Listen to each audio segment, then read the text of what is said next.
अस्सलाम वालेकुम नाज़रीन। अगर आपने ये वीडियो देख ली तो आपको बहुत अच्छे से अंदाज़ा हो जाएगा कि इसराइल और अमेरिका अपने आप को इस जंग में कितने बुरे तरीके से फंसा चुके हैं। इसके साथ साथ आपको ये भी मालूम हो जाएगा कि हिजबुल्लाह ने इसराइल पर कितने हमले किए हैं और उसके बाद इसराइल की हालत है क्या।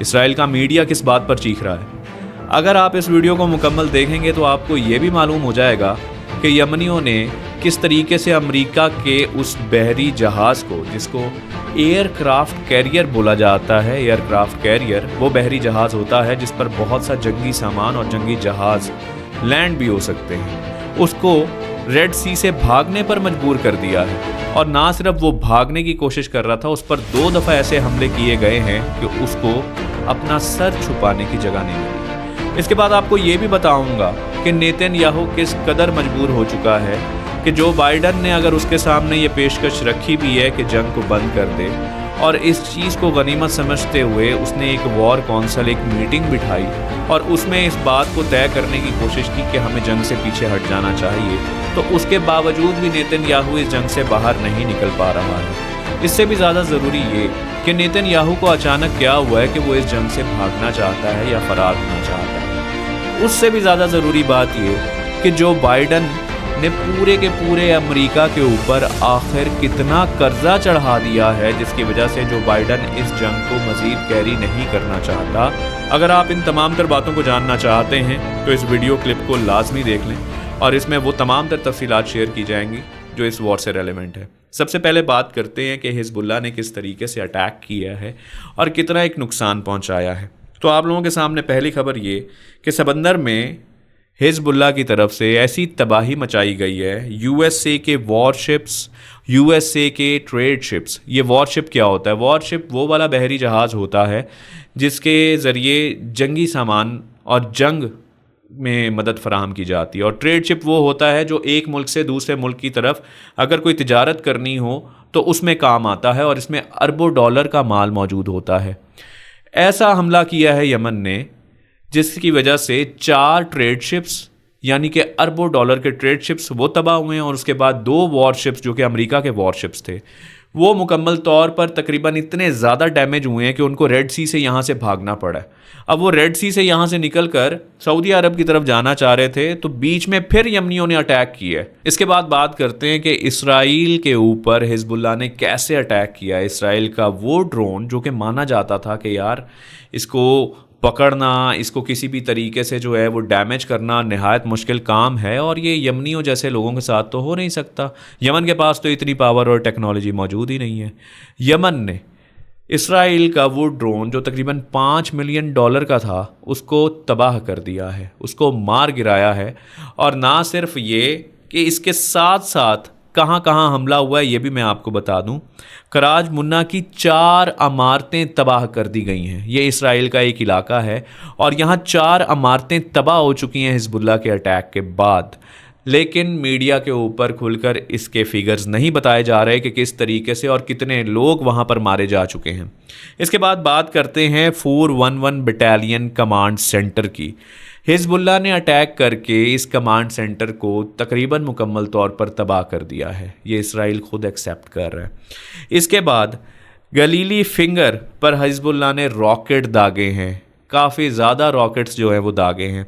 फिर 210th गोलन डिवीज़न उधर नुकसान पहुंचाया गया है। दर्जनों की तादाद में रॉकेट जो है 210th गोलन डिवीज़न के ऊपर। ये सारे वो इलाके हैं जो इसराइल के हैं। इसराइल को इस वक्त समझ नहीं आ रहा है कि अचानक हिजबुल्लाह इतना ज़्यादा एग्रेसिव क्यों हो रहा है। भाई मैंने तेरा क्या कर दिया अचानक से? तू जैसे हल्का फुल्का चल रहा था वैसे चलता है, ये तुझे अचानक क्या हुआ? लेकिन आपको बताता हूँ और क्या क्या किया है हिजबुल्लाह ने और वहाँ पर यमनी हौजियों ने। फिर इसराइल का मीडिया कह रहा है कि हम पर 300 मिसाइल्स दागे गए हैं। ये मिसाइल कौन से हैं? मैंने अभी आपको बताया कि उनका ड्रोन गिराया गया है। इसराइल का जो ड्रोन गिराया गया है वो मिसाइल के थ्रू गिराया गया है। यमनियों ने मिसाइल जो है वो उनके ड्रोन के ऊपर जो है वो दागा है और उस मिसाइल का नाम है Burkan. Burkan is a very good technology missile. तो वो मिसाइल जो है उसने उस ड्रोन को गिराया है। उसके बाद उन्हीं मिसाइल्स को इस्तेमाल करते हुए उन्होंने उनकी 4 बिल्डिंग्स को तबाह की है। उसी के साथ साथ वो मतलब ये बताया जा रहा है कि 300 मिसाइल्स फेंके गए, 2 घंटों तक मुसलसल मिसाइल्स हमारी तरफ आते गए। इसके बाद अब देखें इसराइल अपने आप को खुद एक्सपोज कर रहा है। आपको याद होगा कि बहुत टाइम तक ये कहा जाता था कि यार इसराइल के साथ जंग लेना बिल्कुल नामुमकिन सी बात है, इसराइल से कौन जंग ले सकता है, अमेरिका से कौन ले सकता है, ये हिजबुल्ला और यमन इनके पास क्या टेक्नोलॉजी और कितने हथियार मौजूद होंगे। उसके बावजूद इन्होंने एक्सपोज करके रख दिया। मैं बताऊंगा कि इसका दरअसल क्या नुकसान हुआ है, इस जंग में अमेरिका और इसराइल को कितना बुरा नुकसान हुआ है, ये अभी आपको समझाऊंगा।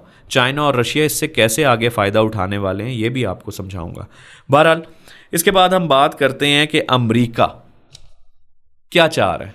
अमेरिका तो बहुत बड़ा बदमाश था, लेकिन जो बाइडन के अगर आप मामलात देखें, वो जहाँ जहाँ जिस जिस सेमिनार में स्पीच करने के लिए जाता है, जिस जगह पर तकरीर कर रहा है, जिस जगह पर अपना बयान दे रहा है, वहाँ पर उसके खिलाफ जेनोसाइड की बातें होती हैं, वहाँ पर उसके खिलाफ नारे लगाए जाते हैं, उसकी तकरीर को बीच में रोकने की कोशिश की जाती है।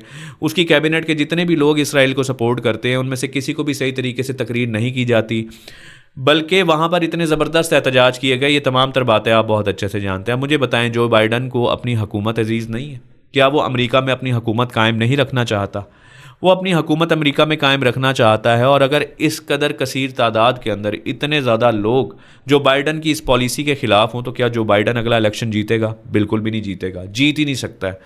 जो बाइडन किसी भी तरीके से इस जंग से अपने आप को बचाना चाह रहा है। दूसरी बात, जो बाइडन कि इस टेन्योर के अंदर, इस टाइम के अंदर तकरीबन 4 सालों में अमेरिका 34.6 ट्रिलियन डॉलर्स का मकरूज़ हो चुका है। आपको समझाता हूँ कि ये ख़बर है क्या। 34.6 ट्रिलियन डॉलर, एक होते हैं अरब, उससे ऊपर होता है खरब। ये खरबों डॉलर का इस वक्त जो है मकरूज़ हो चुका है अमेरिका। और एक एक अमेरिकी बंदे के ऊपर तकरीबन 2 लाख डॉलर से ज़्यादा कर्जा चढ़ चुका है।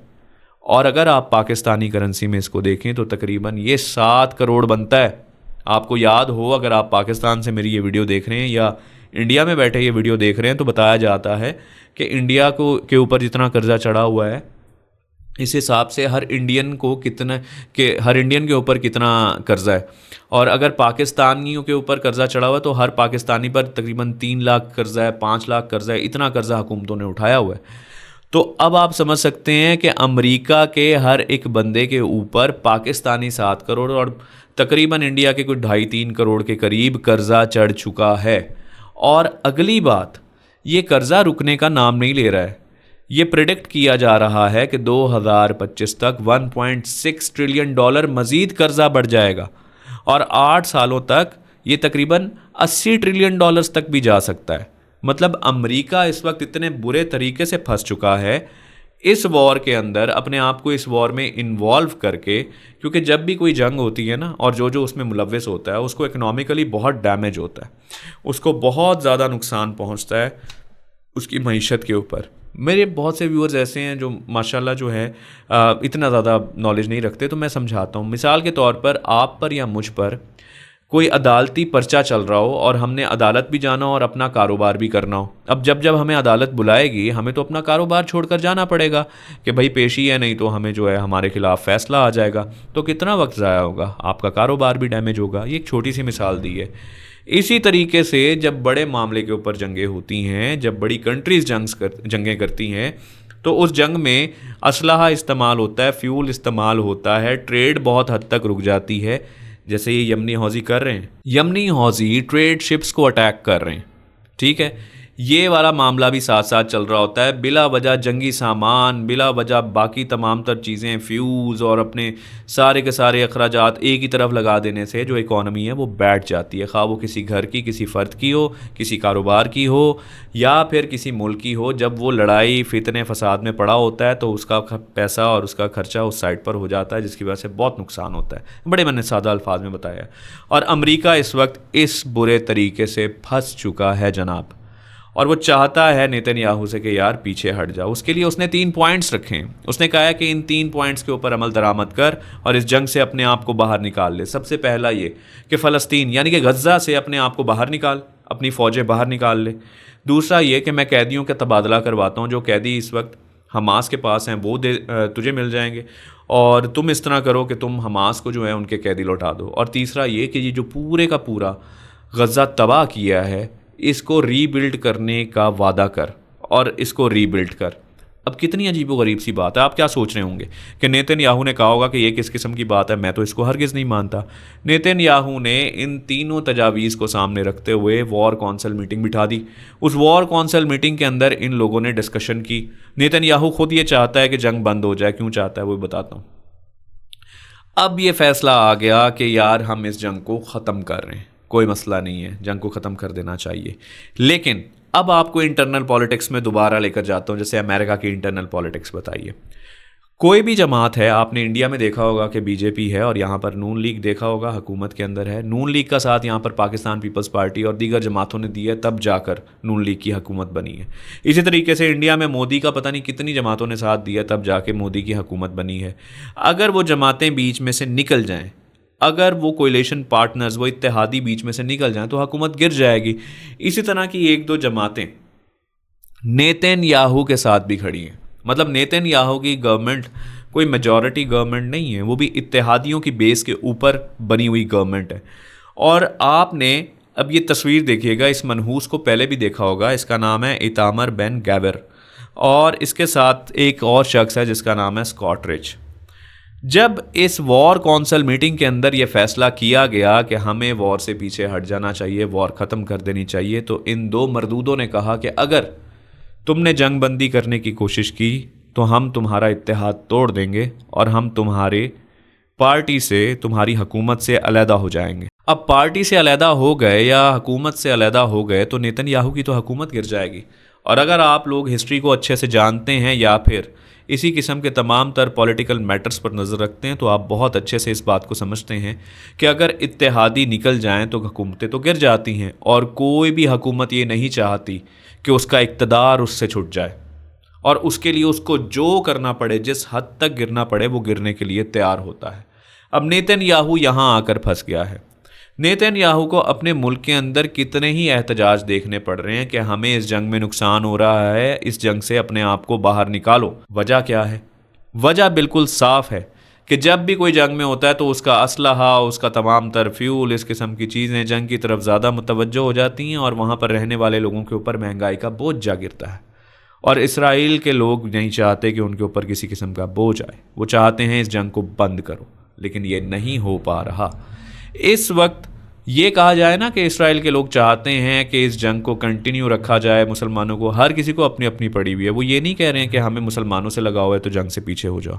वो ये कहना चाह रहे हैं कि तुम्हारा जंग करने की वजह से महंगाई इन दी एंड हमारे ऊपर आएगी। तो ये दरअसल सूरत हाल है जो बाइडन और नेतन्याहू दोनों की, अमेरिका और इसराइल दोनों की। अब आप मुझे खुद बताइए, क्या ये जंग अमेरिका और इसराइल जीत रहा है या हार रहा है? देखें, जंग के बहुत से नुकात होते हैं। एक है कि यार आपको किसी भी तरीके से किसी टेरिटरी को कब्ज़ा करना है, किसी इलाके के ऊपर जाना है, उसको अपना जो है कब्ज़ा, वहाँ से कोई चीज़ बाहर निकालनी है। ऐसा कुछ नहीं चल रहा। अभी सिर्फ बिला वजह इस ज़िद को कायम रखे हुए आगे बढ़ने की कोशिश की जा रही है। और रफ़ा पर भी इस तरीके से हमला नहीं किया जा पा रहा जैसे कि गज़ा में किया जा रहा था। इसके साथ साथ आपको एक और छोटी सी खबर देता हूँ। मालदीव्स ने इसराइल के टूरिस्ट का आना बंद कर दिया, पासपोर्ट को बैन कर दिया है। अब आप कह रहे होंगे कि यार इससे क्या फ़र्क पड़ने वाला है। आप बहुत अच्छे से जानते हैं कि जब से ये जंग शुरू हुई है, इसराइल को हर जगह से नफ़रत का सामना करना पड़ रहा है। और अगर ये जंग बंद हो भी जाती है तो क्या इससे इसराइल अपनी इमेज सेट कर पाएगा? बिल्कुल नहीं कर पाएगा। मालदीव्स ने ये करके एक इशारा दिया है कि इसराइल के पासपोर्ट्स को बैन करो, टूरिस्ट का आना अपनी मुल्कों के अंदर बंद करो जो इसराइल से ताल्लुक़ रखते हैं। और इसी तरह का आइडिया तुर्की ने भी दिया है कि बिज़नेस को और बाकी चीज़ों को। बहरहाल तुर्की का मामला तो ज़रा और ही तरह का है, वो तो समझ में भी नहीं आता है, कभी वो कुछ कहता है कभी कुछ। बहरहाल बहुत से ममालिक ने कहा है कि इनके साथ ट्रेड बंद कर दी जाए। इसके साथ साथ बात करते हैं आयरलैंड की। आयरलैंड में तो नेतन्याहू को फ़िरौन का लक़ब दे दिया गया है और पार्लियामेंट के अंदर कहा गया है कि ये एक फ़िरौन है जिसको जेनोसाइड करते हुए बिल्कुल भी अल्लाह का खौफ नहीं आ रहा। इसका इंसानियत पर कोई एतमाद, कोई भरोसा, कोई लगाव नहीं है। नेतन्याहू को इबरत का निशान बनाएगा ऊपर वाला और ये जहन्नुम में जाएगा, ये बयान दिया जा रहा है। और जो काम आयरलैंड ने कर दी है, आयरलैंड ने अपने पार्लियामेंट के बाहर फ़लस्तीन का झंडा लहरा दिया है और कहा है कि हम फ़लस्तीन को तस्लीम करते हैं। तो नाज़रीन, अब तक के बुलेटिन में ये तमाम तर ख़बरें आप लोगों के साथ शेयर कर रहा हूँ। अगर आप चाहते हैं कि मज़ीद इन्फॉर्मेशन इस किस्म की शेयर की जाए तो चैनल को ज़रूर सब्सक्राइब करें, वीडियो को शेयर करें और कमेंट सेक्शन में अपनी राय का इजहार करें। बहुत जल्द नेक्स्ट वीडियो में मुलाकात होती है, तब तक अपना ख्याल रखिएगा। अस्सलामु अलैकुम।